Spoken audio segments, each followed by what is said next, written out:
नमस्कार दोस्तों, मेरा नाम है सचिन यादव और मैं आपका स्वागत करता हूं अपने YouTube channel Sachlakshya group of institutions में। दोस्तों, जैसा कि आप सभी को पता है कि हमारा टैली सीरीज का एक कोर्स चल रहा है, जिसमें लास्ट वीडियो में हमने इंट्रोडक्शन किया था टैली का। मैंने आपको बताया था कि टैली में हम क्या क्या करने वाले हैं। फिलहाल आज की वीडियो में हम टैली की थ्योरी करेंगे और बेसिक कॉन्सेप्ट मैं आपको समझाऊंगा टैली के। बेसिक कॉन्सेप्ट से मेरा मतलब है दोस्तों कि टैली में जो बेसिक टर्म्स यूज होती हैं, जो तथ्य होते हैं, जैसे एसेट्स, लायबिलिटीज, इनकम, एक्सपेंडिचर या और भी बहुत कुछ, उनको क्या कहते हैं, उनका मतलब क्या होता है। और ये कहीं ना कहीं टैली का जो आप अकाउंटिंग का वर्क करते हैं प्रैक्टिकली, उसको करने से पहले इन चीजों को समझना जरूरी है। क्योंकि जरूरी नहीं कि आपका कॉमर्स का बैकग्राउंड, अगर आप टैली आप कर रहे हो, ज्यादातर इसको आर्ट्स और कई लोग साइंस वाले भी कर लेते हैं, तो मैं यहाँ पर ये कहना चाहूंगा कि उनको इस चीज को समझना बहुत ज्यादा जरूरी है, क्योंकि उन्होंने 11th-12th में ये चीजें नहीं पढ़ी हैं, उनका बेस उतना स्ट्रांग नहीं है कमर्शियल टर्म्स के लिए। तो इसलिए मैं ये पहले थ्योरी की क्लास दे रहा हूँ, इसको आप लोग अच्छी तरीके से देखो। इस पूरी क्लास में हम टैली की बेसिक थ्योरी पूरी कंप्लीट करेंगे और नेक्स्ट क्लास से हम जनरल एंट्री से स्टार्ट करेंगे। तो आशा करता हूँ ये वीडियो आपको दोस्तों अच्छी लगेगी। चलिए शुरू करते हैं। जैसा कि मैंने अभी आपको बताया है कि आज हम टैली की थ्योरी करेंगे, तो आज मैं आपको टैली के बेसिक कॉन्सेप्ट समझाऊंगा कि टैली में बेसिकली जो चीज़ें यूज होती हैं, जो कॉन्सेप्ट यूज होते हैं, उनमें किस चीज़ का मतलब क्या होता है और टैली किस लिए यूज होती है। टैली का बेसिकली यूज हमें किस तरीके से आसान कर देता है हमारी अकाउंटिंग प्रोसेस को करना। तो चलिए शुरू कर लेते हैं। सबसे पहले मैंने आपके लिए टैली के नोट्स खोल रखे हैं दोस्तों। ये आपके ऑलरेडी मैंने सचलक्ष्य ग्रुप ऑफ इंस्टीट्यूशंस के नोट्स बनाए हुए हैं टैली के, जो आप देख पा रहे हैं। मैंने आपको पहले ही बताया था कि टैली हम 3 पार्ट्स में करेंगे, जिसमें टैली थ्योरी वॉल्यूम 1 ये रहा, वॉल्यूम 2 और वॉल्यूम 3 इसके बाद मैं आपको कराऊंगा। सबसे पहले स्टार्ट करते हैं बिजनेस के कॉन्सेप्ट से। बिजनेस क्या होता है दोस्तों? बिजनेस एक ऐसा प्लेस है जहां हम सिंपली बाई करते हैं और सेल करते हैं गुड्स को, थिंग्स को, to earn profit on regular basis. ये इसकी डेफिनेशन है बिजनेस की, मैंने अपने अकॉर्डिंग दी है। हो सकता है आपका मेरे से अलग राय विचार हो, लेकिन बेसिकली जो कॉन्सेप्ट है, जब मैं आपको समझाऊंगा तो उन सारी चीजों का मतलब आपको ऑटोमेटिकली समझ में आ जाएगा कि मैं कहना क्या चाह रहा हूँ। क्योंकि सभी चीजों का मतलब एक ही बनता है दोस्तों, चाहे आप उसको किसी अदर लैंग्वेज में बोलो या फिर मैं जिस लैंग्वेज में मैंने लिख के आपको डेफिनेशन दी है उस लैंग्वेज में आप बोले। तो यहाँ पर मेरे कहने का मतलब है कि बिजनेस बेसिकली एक प्लेस है, जगह है, जहां पर लोग सिंपली मिलते हैं बाई करने के लिए यानी खरीदने के लिए, और सेल्स करने के लिए यानी बेचने के लिए गुड्स को यानी सामान को, थिंग्स को, टू अर्न प्रॉफिट, प्रॉफिट कमाने के लिए on regular basis. Regular basis का मतलब है कि वो प्रोसेस लगातार होनी चाहिए। तो इससे हम 3 चीजें नोट करते हैं दोस्तों। बिजनेस में 3 फैक्टर होने जरूरी हैं, यानी एक तो वहां कुछ चीज खरीदी जा रही हो, दूसरी कोई चीज बेची जा रही हो, ठीक है, चाहे वो कोई सामान हो या सर्विस हो, और तीसरा उसका उद्देश्य जो है वो अर्न प्रॉफिट करना हो रेगुलर बेसिस पे, ठीक है। तो ये 3 फैक्टर हैं किसी भी चीज में बिजनेस कहलाने के लिए, ठीक है। और चौथा मैं अपनी तरफ से आपके लिए ऐड कर देता हूं कि वो चीज लीगल होनी चाहिए। फॉर एग्जांपल मैं आपको एक उदाहरण दे रहा हूं कि मान लीजिए हम बिजनेस कर रहे हैं, लेकिन बिजनेस जो हम कर रहे हैं वो चोरी का कर रहे हैं, यानी हम थेफ्ट करते हैं लोगों को, ठीक है, तो वहां पर वो इलीगल है। तो जब 2 लोग ये मिलकर डिसाइड करते हैं कि यार चलो एक दूसरे को साथ मिलके और किसी के घर में चोरी करते हैं, डाका डालते हैं, तो वो एक इलीगल बिजनेस है। सहमति तो है वहां पे, लेकिन वहां पर वो इलीगल बिजनेस है, या स्मगलिंग है, जिसमें एक तरफ खरीदा भी जा रहा है और बेचा भी जा रहा है चीजों को। लेकिन वहां पर जब भी उसको पुलिस कॉट करेगी, पकड़ेगी, तो वो चीज कहीं ना कहीं खत्म हो जाएगी। तो बिजनेस ऐसा नहीं होना चाहिए, बिजनेस एक लीगल प्रोसेस होना चाहिए। तो ये चीज भी आप इसमें ऐड कर लेंगे साथ में, ये मैंने खुद एनालाइज करके अपनी तरफ से बताया, बट बेसिकली आप यहाँ पे डेफिनेशन पे स्टिक कीजिए। यहाँ पर मैंने उस चीज को सिर्फ इसलिए मेंशन नहीं किया क्योंकि ये अंडरस्टूड है कि कोई भी बिजनेस जब होता है तो उसमें लीगलिटी होना जरूरी है, तभी उसको गवर्नमेंट अप्रूव करती है। और कोई भी चीज हम गवर्नमेंट के अप्रूवल के बाद ही करते हैं। किसी भी तरह का बिजनेस जो है हमारे देश में वो गवर्नमेंट के अप्रूवल के बाद ही किया जाता है। तो इस डेफिनेशन से हम बात करते हैं कि बिजनेस क्या होता है। बिजनेस एक जगह है जहां पर लोग सिंपली बाई करते हैं या सेल्स करते हैं गुड्स को, थिंग्स को, टू अर्न करने के लिए प्रॉफिट ऑन रेगुलर बेसिस, ठीक है दोस्तों। तो इसका मतलब यह है कि बिजनेस एक ऐसी जगह है जहां पर लोग खरीदने और बेचने के लिए चीजों को मिलते हैं और उनका उद्देश्य प्रॉफिट कमाना होता है रेगुलर बेसिस पे लगातार, जो कि होता रहे, ठीक है। तो ऐसे बहुत सारे बिजनेस है, चाहे वो मैन्युफैक्चरिंग बिजनेस हो या किसी की सर्विस प्रोवाइडिंग बिजनेस हो, जैसे मैं आपको सर्विस दे रहा हूं, या फिर आप फ्लिपकार्ट, अमेजन जैसी वेबसाइट्स पे जाके चीजों को खरीदते हैं, परचेज करते हैं, बेचते हैं। तो वो सारी चीजें क्या बिजनेस का प्रोसेस है, वो सारा कुछ क्या है, वो उस पूरे प्रोसेस को, जो प्रक्रिया है जिसके तहत एक बंदा चीजों को खरीद रहा है और दूसरा बंदा उसको बेच रहा है, और उसके तहत आपस में एक की सामान की पूर्ति हो रही है यानी जरूरतों की पूर्ति हो रही है, और दूसरे इंसान को उसके प्रॉफिट मिल रहे हैं। और ये सारी प्रोसेस रेगुलर बेसिस पे हो रही है, यानी कहीं ना कहीं, कभी ना कभी, कोई ना कोई हर बार वेबसाइट पे जाके चीजों को खरीदता बेचता रहता है। तो इसलिए बिजनेस एक प्लेस है जहां पर चीजों को सिंपली बाय और सेल किया जाता है, गुड्स को या सर्विसेज को, to earn profit on regular basis, ठीक है, प्रॉफिट कमाने के पर्पज से रेगुलर बेसिस पे। तो आशा करता हूं दोस्तों ये डेफिनेशन, ये परिभाषा आपको अच्छी तरीके से समझ में आ गई होगी। अगर कोई दिक्कत हो तो प्लीज मेरे को कमेंट सेक्शन में बताइएगा। इसके बाद हम बात करते हैं अगले कॉन्सेप्ट की कि बिजनेस जो है उसके कितने टाइप्स हैं, यानी कितनी तरीके से बिजनेस किया जा सकता है। तो पहला तो दोस्तों है सर्विस प्रोवाइडिंग बिजनेस, जिसमें मैं आपको जिस तरीके से सर्विसेज दे रहा हूँ, एक लॉयर एक डॉक्टर आपके लिए जो सर्विसेज देता है उसके आधार पर आप उसको पैसे देते हो, तो ये सर्विस प्रोवाइडिंग बिजनेस है, ठीक है, जिसको हम प्रोफेशन या ऑक्यूपेशन भी बोलते हैं। लेकिन अगर हम किसी के यहाँ पे काम करते हैं तो वो प्रोफेशन या ऑक्यूपेशन है। लेकिन अगर हम उस पर्टिकुलर इंसान के यहाँ पे काम ना करके अपनी खुद की फर्म खोल लेते हैं, जैसे एक सीए खोल लेता है, वो किसी के यहाँ पे काम नहीं कर रहा, अगर वो काम कर रहा है तब तो वो प्रोफेशन है, वो ऑक्यूपेशन है। लेकिन अगर वो खुद की फर्म खोल करके और 8-10 कंपनियों के साथ टाई अप करके उनके अकाउंट्स को चेक करके और उसके बदले उनसे पैसे ले रहा है, तो वो उसका बिजनेस है जिसमें वो सर्विसेज दे रहा है और उसके बदले पैसे ले रहा है, तो ये सर्विस प्रोवाइडिंग बिजनेस हो गया दोस्तों। फिर हम बात करते हैं ट्रेडिंग बिजनेस की। ट्रेडिंग बिजनेस जो होता है वो बेसिकली चीजों को, एक चीज को इधर से उधर बेचकर दूसरी चीज से प्रॉफिट कमाने का उद्देश्य होता है। इसमें कहने का मतलब मैं आपको अगर थोड़ा क्लियर करके समझाऊं तो अगर आप लोगों ने प्रॉपर्टी डीलर्स के बारे में सुना होगा तो वो कमीशन पे काम करते हैं, उनको कमीशन एजेंट भी बोलते हैं। तो वो क्या करते हैं, दो लोगों ऐसे लोगों को आपस में मिलवा देते हैं जिनमें से एक लोग चीजों को खरीदना चाहते हैं, यानी प्रॉपर्टी को खरीदना चाहते हैं, और दूसरा उसको बेचना चाहता है, और दोनों से वो अपना 1-1% या 2-2% जो उनका कमीशन बनता है वो चार्ज कर लेते हैं। सेम यही प्रोसेस आपका मैन्युफैक्चरिंग बिजनेस में, जो हम चीजें जैसे हम लोग कोई बिजनेस है जिसमें नट या बोल्ट बनता है, तो नट बोल्ट की दुकान वाला जो है वो दुकान जो है मान लीजिए एक रिटेलर की या होलसेलर की, तो वो डिस्ट्रीब्यूटर से लेके आते हैं और डिस्ट्रीब्यूटर कंपनी से खरीदता है। तो डिस्ट्रीब्यूटर जो है यानी जो माल होलसेलर को या रिटेलर को प्रोवाइड करता है वो सीधे कंपनी से लेके आता है, तो कंपनी से वो सस्ते रेट में लेके आता है और इनके पास वो थोड़ा महंगा बेचता है, उसके बीच में अपना प्रॉफिट या मार्जिन रख लेता है। उसी चीज को ट्रेडिंग बोलते हैं, माल को, सामान को इधर से उधर बेचना और उसके बीच में अपना कमीशन लेना, ठीक है। सेम ये काम प्रॉपर्टी डीलर्स भी करते हैं, इसलिए मैंने उसको भी ट्रेडिंग या आप कह सकते हैं एक तरीके का कमीशन एजेंट वाला बिजनेस बोला है। तो ट्रेडिंग बिजनेस में आप समझ गए होंगे दोस्तों, एक चीज को यहां से वहां करके और उसके बीच में अपना हिस्सा निकाल लेना, ये ट्रेडिंग कहलाता है। फिर बात करते हैं दोस्तों तीसरी टाइप की बिजनेस की, जो कि मैन्युफैक्चरिंग बिजनेस है, जिसमें हम चीजों को बनाते हैं और बनाने के बाद उन चीजों को बेचते हैं और उसके बीच में अपना प्रॉफिट कमाते हैं। यानी हमारा जो मैन्युफैक्चरिंग करने में जो कॉस्ट आती है, जो लागत लगती है, उसके आधार पर हम चीजों को बेसिकली बेचते हैं। यानी मान लीजिए हमारे को किसी चीज को बनाने की कॉस्ट 5 रुपए आई तो हम उसको 7 रुपए में बेच देते हैं और उसमें अपना 2 रुपए जो हमारा एक्स्ट्रा आया उसमें हम प्रॉफिट कमा लेते हैं, ठीक है। इसके बाद हम बात करते हैं बिजनेस के टाइप्स के बाद बिजनेस के लेवल, यानी किन किन आधार पर बिजनेस किया जा सकता है दोस्तों। किन किन आधार का मतलब है कि बिजनेस को किस बेसिस पे, कितने लेवल पे किया जा सकता है, किस किस तरीके से किया जा सकता है, ठीक है। तो पहला तो सोल प्रोप्राइटरशिप है, जिसमें एक सिंगल पर्सन, अकेला आदमी बिजनेस को करता है, और इसके सबसे ज्यादा एग्जांपल्स आपके जो गली नुक्कड़ में या चौराहों पे जो जनरल स्टोर या दुकानें होती हैं वो सबसे बड़ा एग्जांपल है। उसमें कोई पर्टिकुलर एक बंदा काम कर रहा होता है और वही इंसान जो है वो सुबह उठकर वहां पे झाड़ू भी लगाता है और इसके अलावा वहां पे सफाई करने के अलावा वहां पे चीजों को खरीद के भी लेके आता है और फिर उसको बेचता है और फिर उससे प्रॉफिट भी कमाता है, ठीक है। इवन लॉस होने पे सारा लॉस भी वही बियर करता है। तो सोल प्रोप्राइटरशिप एक ऐसी फर्म होती है दोस्तों जिसमें एक इंसान चीजों को अकेले हैंडल करता है और बिजनेस को अकेले चलाता है, ठीक है। तो सिंगल पर्सन या सोल प्रोप्राइटरशिप ऐसे बिजनेस को बोलते हैं जिसमें एक सिंगल आदमी बिजनेस को चलाता है, वही उसका मालिकाना हक रखता है। फिर पार्टनरशिप की अगर हम बात करें दोस्तों, तो पार्टनरशिप 2 और मोर देन 2 पर्सन से स्टार्ट होती है। इसके लिए कहीं ना कहीं आपस में एग्रीमेंट होना जरूरी है, जिसके लिए कुछ रूल्स और रेगुलेशंस भी लगते हैं, कानून जिसको हम बोलते हैं एक्ट।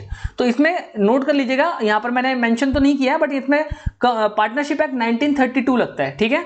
1932 का पार्टनरशिप एक्ट एक, अगर आप लोगों ने 11th-12th में बिजनेस स्टडीज पढ़ा होगा तो उसमें आप लोगों को पता होगा। आशा करता हूँ कॉमर्स साइड वाले तो बहुत अच्छी तरीके से समझ पा रहे होंगे, बट आर्ट्स या साइंस वालों को भी घबराने की जरूरत नहीं दोस्तों, मैं बहुत ही डिटेल में बताने वाला हूँ, एक एक चीज खोल के बता रहा हूँ। आप बस वीडियो को शुरू से लेकर अंत तक देखते रहिएगा, कोई भी दिक्कत नहीं आने दूंगा मैं।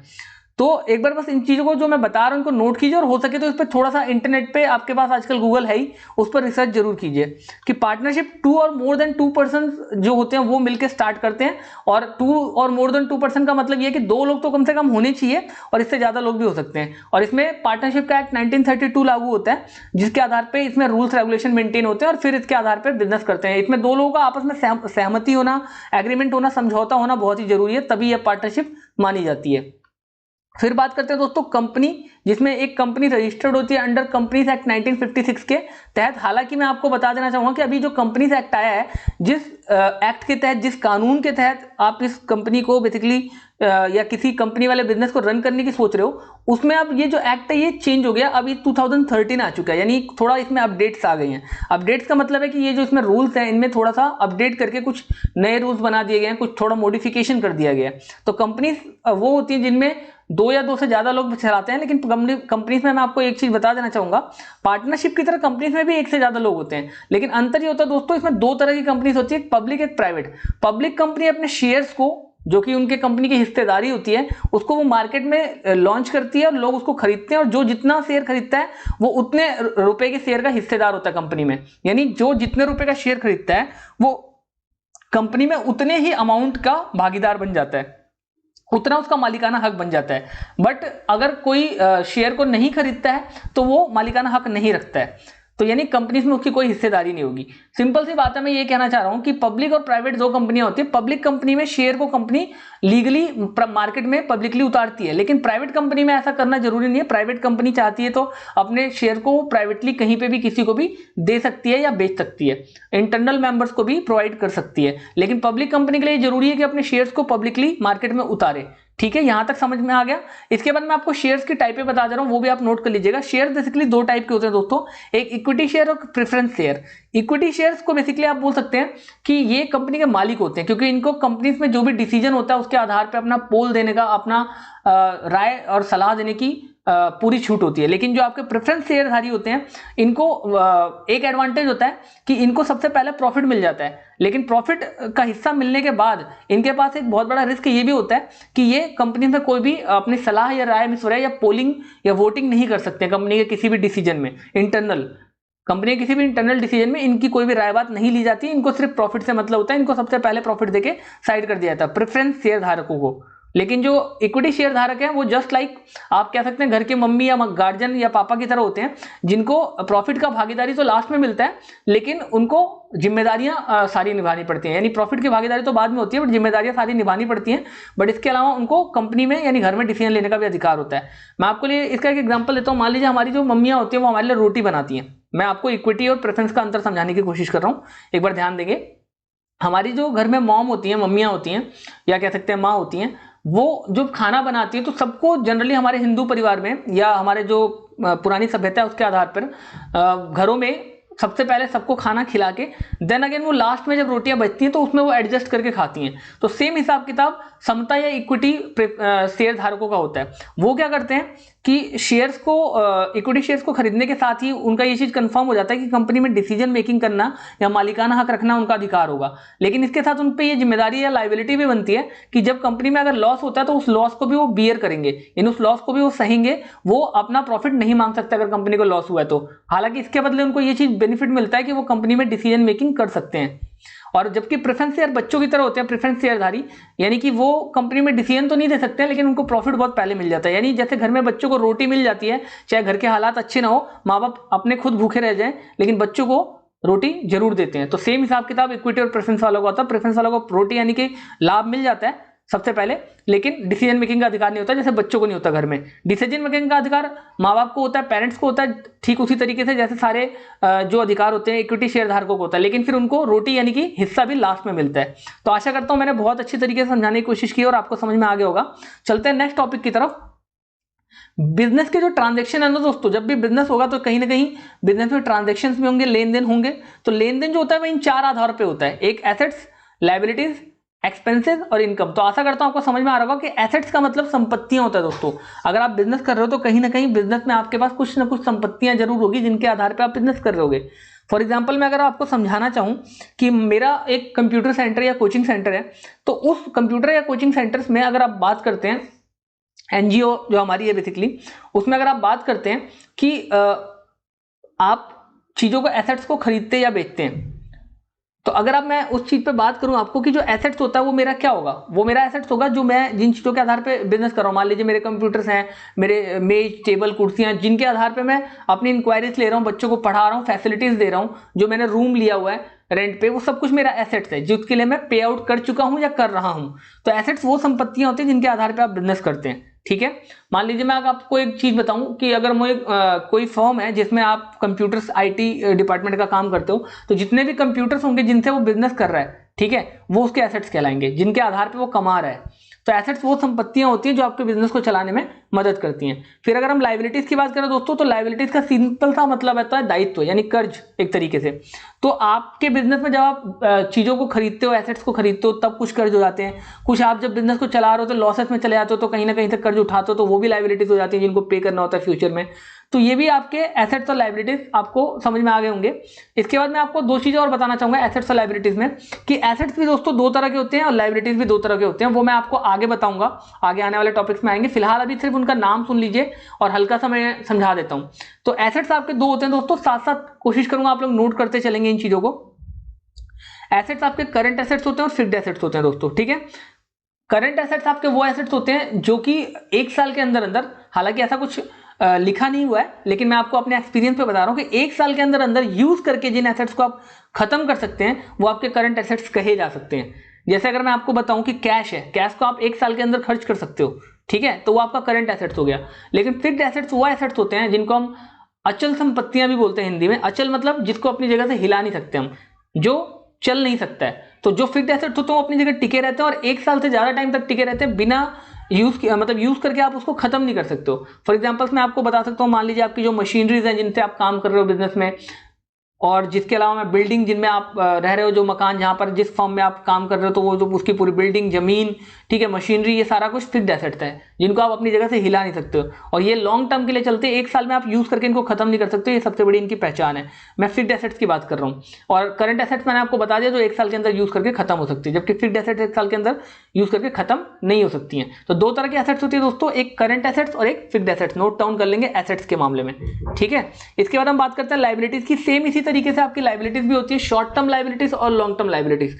शॉर्ट टर्म लायबिलिटीज दोस्तों वो लायबिलिटीज होती हैं जो एक साल के अंदर अंदर खत्म की जा सकती हैं, यानी वो कर्ज जो एक साल के अंदर अंदर चुकाए जा सकते हैं उनको हम शॉर्ट टर्म लायबिलिटीज बोलते हैं, ठीक है। जैसे हमारे क्रेडिटर्स हो गए छोटे मोटे अमाउंट के, ठीक है। हालांकि ये डिपेंड करता है कि आपके फर्म का या बिजनेस का आकार कितना है, उसके आधार पे। अगर आपके फर्म का आकार बहुत बड़ा है तब तो आपके लिए 5 लाख रुपए भी शॉर्ट टर्म लायबिलिटी में काउंट होंगे, क्योंकि आपका टर्नओवर, आपका जो लेन देन है वो इतने का होगा। लेकिन अगर आपका लेन देन या टर्नओवर बहुत ज्यादा नहीं है, आपका बिजनेस बहुत बड़ा नहीं है, तो आपके लिए 5 लाख रुपए भी बहुत बड़े हो सकते हैं। लॉन्ग टर्म लायबिलिटीज होते हैं जिनको आपको पे करने में 1 साल से ज्यादा का टाइम लग सकता है। तो बस आप पहचान के लिए याद रखिएगा, इसका कोई हार्डकोर रूल नहीं है। पहचान यही है कि जो कर्जे आप 1 साल के अंदर अंदर चुका सकते हैं वो आपके लिए शॉर्ट टर्म लायबिलिटीज हैं, ठीक है, या करंट लायबिलिटीज हैं। और जिनको आप लंबे समय तक नहीं चुका पाते हैं, बहुत टाइम लगता है, तो उसको हम लॉन्ग टर्म लायबिलिटीज बोलते हैं दोस्तों। अब हम बात करेंगे एक्सपेंसेस और इनकम की। तो एक्सपेंसेस दोस्तों दो प्रकार के होते हैं, एक आपके डायरेक्ट एक्सपेंसेस और दूसरा इनडायरेक्ट एक्सपेंसेस। ठीक इसी तरीके से इनकम भी आपकी दो प्रकार की होती है, डायरेक्ट इनकम और इनडायरेक्ट इनकम। तो डायरेक्ट एक्सपेंसेस दोस्तों वो होते हैं जो आपके बिजनेस से रिलेटेड होते हैं, डायरेक्टली आपके बिजनेस के ऊपर जो पैसे खर्च होते हैं। मान लीजिए सामान, आप मैन्युफैक्चरिंग बिजनेस है आपका, तो आप माल बनाने में, सामान को तैयार करने में जो खर्चे कर रहे हैं वो आपके डायरेक्ट एक्सपेंसेस में आएंगे। और वहीं फिर आपके जो पैकिंग वगैरह पे खर्चे आ रहे हैं जो जरूरी नहीं है सामान को बनाने में, ठीक है, वो आपके इनडायरेक्ट एक्सपेंसेस कहलाते हैं। फिर हम अगर इनकम की बात करें तो इनकम भी आपकी दोस्तों दो प्रकार की होते हैं, डायरेक्ट और इनडायरेक्ट इनकम। आपके बिजनेस से जो इनकम है, फॉर एग्जांपल मैं पढ़ाता हूं और पढ़ाने से मेरी जो इनकम है वो मेरी डायरेक्ट इनकम है। लेकिन अगर मान लीजिए मैंने अपना घर रेंट पे दे दिया तो उससे मेरे को जो इनकम मिल रही है वो मेरी इनडायरेक्ट इनकम है, क्योंकि रेंट पे देना मेरा बिजनेस नहीं है, ठीक है। तो ये मेरा इनडायरेक्ट इनकम है। हालांकि इसके बारे में, इन चारों टॉपिक के बारे में आगे हम डिटेल में पढ़ने वाले हैं, लेकिन फिलहाल मैंने आपको इनकी एक समरी दे दी है, तो आशा करता हूं आपको अच्छी तरीके से समझ में आ रहा होगा, ठीक है दोस्तों। इसके बाद हम बात करते हैं, अगला जो हमारा स्टेप है वो है अकाउंटिंग, ठीक है। तो मैं आपको उससे पहले बताना चाहूंगा कि अकाउंटिंग है क्या। देखिए साफ डेफिनेशन में लिखा हुआ है, अकाउंटिंग की डेफिनेशन है, it is a process of recording, classification and summarisation of business transactions in monetary terms. तो दोस्तों साफ कह रहा है कि अकाउंटिंग एक ऐसी प्रोसेस है जिसमें हम चीजों को रिकॉर्ड करते हैं, ठीक है, क्लासिफाई करते हैं यानी कैटेगराइज करते हैं, और फिर उनको समराइज करते हैं, किसको, बिजनेस के ट्रांजैक्शंस को, किसमें, मॉनेटरी टर्म्स में यानी पैसे के रूप में। तो साफ ये ऑटोमेटिकली बहुत सरल शब्दों में समझाया हुआ है कि ये एक प्रोसेस है जिसमें हम चीजों को यानी बिजनेस के ट्रांजैक्शंस को रिकॉर्ड करते हैं, क्लासिफाई करते हैं और समराइज करते हैं। तो इसके बारे में आगे फिर यहाँ पर दे भी रखा है स्टेप्स ऑफ अकाउंटिंग में, इन चीजों को एक्सप्लेन किया हुआ जो मैं आपको आगे समझाऊंगा। लेकिन उससे पहले मैं आपको एक बात ढंग से क्लियर कर देना चाह रहा हूं कि देखो दोस्तों, ये जो आपका सब्जेक्ट है अकाउंट्स, ठीक है, अकाउंट्स वर्ड से निकल के आया अकाउंटिंग। तो अकाउंट्स मतलब हिंदी में कहते हैं लेखांकन। लेखांकन क्या होता है, पहले इस चीज को समझना बहुत अच्छी तरीके से जरूरी है। लेखांकन या अकाउंटिंग का मतलब ये होता है दोस्तों, लेखांकन यानी अकाउंट्स का मतलब क्या होता है, जो आपके खाता बही होते हैं। तो अकाउंटिंग उन्हीं खाता बही के हिसाब किताब करने को कहा जाता है। पुराने जमाने में जो आपके मुनीम या बड़े बड़े जो साहूकार होते थे, उनके पास जो हिसाब करने किताब करने के लिए मुनीम होते थे, वो ही आज के टाइम में अकाउंटेंट कहलाते हैं। कई लोगों को सुनने में बड़ा ओड लग रहा होगा, बट ये जो पुराने जमाने में साहूकार या बड़े बड़े सेठ होते थे, उनके पास आप लोगों ने पुरानी फिल्मों में देखा होगा कि ये जो मुनीम टाइप के लोग टोपी पहन के ब्लैक सी बैठे होते थे, वही आज के टाइम में अकाउंटेंट या आपके कह सकते हैं टैली ऑपरेटर या जो भी आप कह सकते हैं अकाउंटिंग सॉफ्टवेयर ऑपरेटर कहलाते हैं। ठीक है, यही लोग हिसाब किताब करने का काम करते हैं। पुराने जमाने में इन्हीं को मुनीम कहा जाता था, और आज जो बड़ी बड़ी कंपनीज के मालिक है वही पुराने जमाने में सेठ हुआ करते थे। ठीक है, सेम रोल होता था, बस थोड़ा सा लुक जो है वो बदल गया है, बाकी ओवरऑल चीजें सेम है। पहले मैनुअल अकाउंटिंग होती थी हाथ से, आजकल टैली से ऑटोमेटिक अकाउंटिंग होती है। और इस बीच में मैं आपको बता भी देना चाहूंगा कि अगर आपके इंटरव्यू में बाय द वे ये पूछ लिया जाए कि बताइए टैली का क्या यूज है, आप टैली सीख के आए हो, ठीक है हम टैली के बेसिस पे ज्वाइनिंग ले रहे हैं, लेकिन टैली का यूज क्या है, आप टैली को क्यों सीख के आए हो, क्या जो काम टैली करते हो हम हाथ से नहीं कर सकते? तो अगर ऐसा पूछे बॉस तो आप क्या जवाब देंगे? तो एक बहुत ही ज्यादा इंपॉर्टेंट है दोस्तों, सुनने और समझने लायक, कि देखिए जो काम टैली करके देते हैं वो तो हम मैनुअली भी कर सकते हैं। फिर बेनिफिट क्या है टैली का? एक बेनिफिट तो दोस्तों यही है कि टैली हमारा टाइम को बचाती है, दूसरा हमारा पेपर वर्क कम हो जाता है, ठीक है, तीसरा हमारा जो है कि पेपर वर्क कम होने से जो पेड़ वगैरह है, जो एनवायरमेंट है वो आपको पता है कम कटेंगे तो एनवायरमेंट बहुत साफ सुथरा रहेगा। और सबसे इंपॉर्टेंट बात जो है जिस पे आपको सबसे ज्यादा जोर देना है, ये आपका सबसे पहला आंसर होना चाहिए कि टैली एक ऑटोमेटिक अकाउंटिंग सॉफ्टवेयर है। यानी इसमें आपको जो मैं अकाउंटिंग के अभी स्टेप आपको बताने वाला हूं इतने सारे, इनमें से सिर्फ आपको स्टार्टिंग के 1 या 2 स्टेप करने होते हैं, बाकी सारा trading account, profit and loss और बैलेंस शीट तक बना के टैली आपको खुद देती है। आपको कुछ भी करने की जरूरत नहीं है, सब कुछ टैली आपको ऑटोमेटिकली करके देती है दोस्तों। ठीक है, तो इसलिए आपका जो टाइम है, जो मैन पावर है, जो पेपर वर्क है, ये सब कुछ कम हो जाता है, जिसकी वजह से हम टैली का यूज करते हैं। तो ये एक जवाब जो है ये बहुत ही ज्यादा इंपॉर्टेंट है, इसको आप ध्यान से अपने ध्यान में रख लें ताकि आपके इंटरव्यू के समय में ये आपके काम आ सके। तो आशा करता हूं दोस्तों ये भी आपको जानकर बहुत अच्छा लगा होगा कि टैली का यूज क्या है। फिर हम बात करते हैं दोस्तों अकाउंटिंग की। तो अकाउंटिंग एक प्रोसेस है जिसमें आप रिकॉर्डिंग करते हो, क्लासिफिकेशन करते हो और समराइजेशन करते हो बिजनेस के ट्रांजैक्शंस को मॉनेटरी टर्म्स यानी पैसों के रूप में। देखिए बिजनेस के जो ट्रांजैक्शंस होते हैं, लेन देन डे टू डे लाइफ में, उनको हम जनरल एंट्रीज बोलते हैं। ठीक है, और इन जनरल एंट्रीज को खाता बही में पुराने जमाने में हैंड टू हैंड लिखता था कि इसके पास से फला के पास से ये आया, इनके पास से इतने का सामान आया। आज भी आप लोगों ने जनरल स्टोर पे छोटे मोटे देखा होगा, लोग हाथ से लिखते हैं कि भाई इसका इतना उधार है, इसका इतना उधार है। तो इन्हीं चीजों को हम यहां पर अकाउंटिंग में टैली के अंदर कह सकते हो जनरल एंट्रीज बोलते हैं। ठीक है, अकाउंटिंग में यानी कि जनरल एंट्रीज बोलते हैं। तो इन जनरल एंट्रीज को ही हम अकाउंटिंग में क्रॉस पोस्टिंग कर देते हैं, और इस जनरल एंट्रीज के आधार पर जो आगे के प्रोसेस है उसको टैली ऑटोमेटिकली करके दे देती है। तो सबसे पहले तो मैं आपको अकाउंटिंग का मतलब समझाता हूं। अकाउंटिंग कुछ नहीं दोस्तों, अकाउंट वर्ड से अकाउंटिंग निकल के आई है। अकाउंटिंग एक ऐसा प्रोसेस है, यानी एक ऐसी प्रक्रिया है जिसमें हम रिकॉर्डिंग करते हैं, क्लासिफिकेशन करते हैं, ठीक है, और समराइजेशन करते हैं। समराइजेशन मतलब उसको शॉर्ट में समझते हैं, किसको? बिजनेस के ट्रांजैक्शंस को। किसमें? मॉनेटरी टर्म से नहीं, पैसों के रूप में। तो आशा करता हूं दोस्तों आपको समझ में आ गया कि बिजनेस के ट्रांजैक्शन को रिकॉर्ड करना, उनको क्लासिफाई करना और समराइज करना यानी समरी के रूप में लेके आना, यही आपका जो है वो अकाउंटिंग है, जो कि एक प्रोसेस है, और जो कि अकाउंट्स यानी जो सब्जेक्ट है लेखांकन, उसका एक भाग है छोटा सा। ठीक है, अब स्टेप क्या अकाउंटिंग के, क्या क्या करते हैं हम अकाउंटिंग में, देखिए उसके स्टेप मैंने ऑलरेडी यहां पे मेंशन किए हुए हैं आपके लिए, लेकिन फिर भी मैं आशा करता हूं कि आप यहां से समझ पा रहे होंगे। तो जो स्टेप है अकाउंटिंग के दोस्तों वो है रिकॉर्डिंग, जिसमें हम वाउचर या जनरल एंट्रीज बोलते हैं। फिर उनको क्लासिफाई किया जाता है, वो मैं आपको आगे समझाऊंगा किस तरीके से क्लासिफाई करते हैं, लेकिन फिलहाल आप समझ लो कि लेजर या क्रॉस पोस्टिंग के थ्रू करते हैं। फिर हम ट्रायल बैलेंस में एरर चेकिंग करते हैं, यानी उसका दोनों पक्ष मिला के देखते हैं। मैं यहाँ पर एक चीज आपको और मेंशन करके बता देना चाहूंगा कि जो आपकी टैली है ना दोस्तों, या फिर जो आपका अकाउंट्स है, ये एक ऐसा सब्जेक्ट है जिसमें डबल एंट्री सिस्टम होता है। अभी डबल एंट्री सिस्टम क्या होता है मैं आपको समझाना चाहूंगा। डबल एंट्री सिस्टम का मतलब होता है दोस्तों द्विपक्ष प्रणाली, यानी जिसमें 2 साइड्स होती हैं बेसिकली। ठीक है, एक लेफ्ट साइड और एक राइट साइड, दोनों हमेशा आपस में बैलेंस रहती हैं। और वो किस तरीके से रहते हैं मैं आपको एक एग्जांपल के थ्रू समझाता हूं। फॉर एग्जांपल, आप मार्केट में सब्जी लेने गए और सब्जी जब आपने ली तो वहां पर आपने मान लीजिए 100 रुपए स्पेंड किए, खर्च किए सब्जी के ऊपर। तो जब आपने 100 रुपए उसको दिए तो उसने 100 रुपए की आपको सब्जी दी, तो दोनों आपस में अगर आप अकाउंट्स के हिसाब से देखें तो बैलेंस हो गया। हमारे पास 100 रुपए का सामान आ गया और उसके बदले हमने 100 रुपए पे कर दिए। सेम यही पद्धति, यही टेक्नोलॉजी, यही डबल एंट्री सिस्टम को यहाँ पे ट्रायल बैलेंस फॉलो करता है। और इवन दिस ट्रायल बैलेंस के पूरा अकाउंट जो है वो इन्हीं प्रणाली को, इसी पद्धति को फॉलो करता है। डबल एंट्री सिस्टम बोलते हैं इसको, जिसमें एक पक्ष में कुछ जाता है तो दूसरे पक्ष में कुछ आता है सेम अमाउंट का। क्योंकि यहाँ पर जो इकोनॉमिक्स और अकाउंट्स है ना दोस्तों, वो सिर्फ मॉनेटरी टर्म्स को समझती है, उनको फीलिंग्स या सामान से कोई लेना देना नहीं। उन्हें बस इतना समझ में आता है कि कितने रुपए का सामान गया और उसके बदले कितने रुपए आए। ठीक है, तो यहाँ पे जितने रुपए की सब्जियां गई उसके बदले उतने रुपए आए, या फिर हमने जितने पैसे दिए उसके बदले उतने की सब्जियां आई। ठीक है, तो आशा करता हूँ समझ में आ गया होगा। हालांकि ये बहुत ज्यादा डिटेल में समझाने की कोशिश कर रहा हूँ, बट फिर भी अगर कुछ रह जाए दोस्तों, छूट जाए, तो प्लीज कमेंट सेक्शन में मेरे से पूछ लीजिएगा, मैं वहां बता दूंगा आपको। इसके अलावा मैंने जो मेरा डिस्क्रिप्शन बॉक्स है उसमें मैंने अपने व्हाट्सएप का भी नंबर दिया हुआ है, वहां पे भी आप मेरे को मैसेज करके, टेक्स्ट करके पूछ सकते हैं। तो बेसिकली जो स्टेप है अकाउंटिंग के दोस्तों, वो है रिकॉर्डिंग यानी वाउचर या जनरल एंट्रीज करना, फिर क्लासिफिकेशन करना जिसमें हम लेजर अकाउंट्स बनाते हैं, और फिर ट्रायल बैलेंस करके एरर चेकिंग कर लेते हैं, और लास्ट स्टेप होता है दोस्तों समराइजेशन करना है, यानी जो कि सबसे इंपॉर्टेंट स्टेप है, इनको फाइनल अकाउंट्स भी बोलते हैं। फाइनल अकाउंट जैसा कि नाम से पता चल रहा है कि अकाउंट्स को फाइनल करने में हमें ये प्रोसेस करना ही पड़ता है, और हम जो अकाउंटिंग करते हैं टोटल वो इसी चीज को हासिल करने के लिए करते हैं, फाइनल अकाउंट तक पहुंचने के लिए सारा ये जो स्टेप फॉलो किया जाता है ये इसीलिए किया जाता है। तो बेसिकली फाइनल अकाउंट्स के तहत 3 तरह के अकाउंट्स बनते हैं, आपने 11th-12th में पढ़ा भी होगा।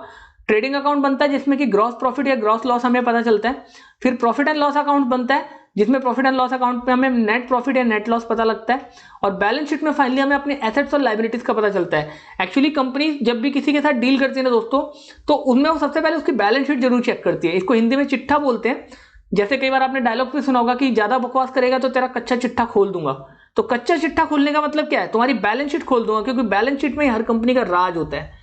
ठीक है दोस्तों, तो जब तक आप किसी कंपनी के बैलेंस शीट को ना देख लें, कृपया उस कंपनी के साथ डील ना करें, उस कंपनी के साथ किसी भी तरह का बड़ा सौदा यानी लेन देन ना करें। अगर उसकी एसेट्स ज्यादा है तब तो वो कंपनी प्रॉफिट में है, लेकिन अगर उसकी लायबिलिटीज यानी कर्ज ज्यादा है तो उस कंपनी के साथ बिजनेस करना हानिकारक रहेगा। तो यही देखकर बड़ी कंपनियां एक दूसरे के साथ, या छोटी कंपनियां, या हर कोई कह सकते हैं, एक दूसरे के साथ लेन देन करता है। तो दोस्तों कैसी लगी आपको ये वीडियो कमेंट सेक्शन में जरूर बताइएगा, और अब तक अगर आप हमारे चैनल को सब्सक्राइब नहीं किया है तो चैनल को सब्सक्राइब कर लीजिएगा, बगल वाले बेल आइकन को भी प्रेस कर दीजिएगा दोस्तों, जिससे आपको हमारी वीडियोस के नोटिफिकेशन डायरेक्टली आपके इनबॉक्स में मिलते रहेंगे। और अगर वीडियो पसंद आए तो दोस्तों अपने दोस्तों के साथ शेयर भी कर दीजिएगा और लाइक भी कर दीजिएगा। मिलते हैं अगली वीडियो में दोस्तों। वीडियो देखने के लिए हार्दिक धन्यवाद। नमस्कार।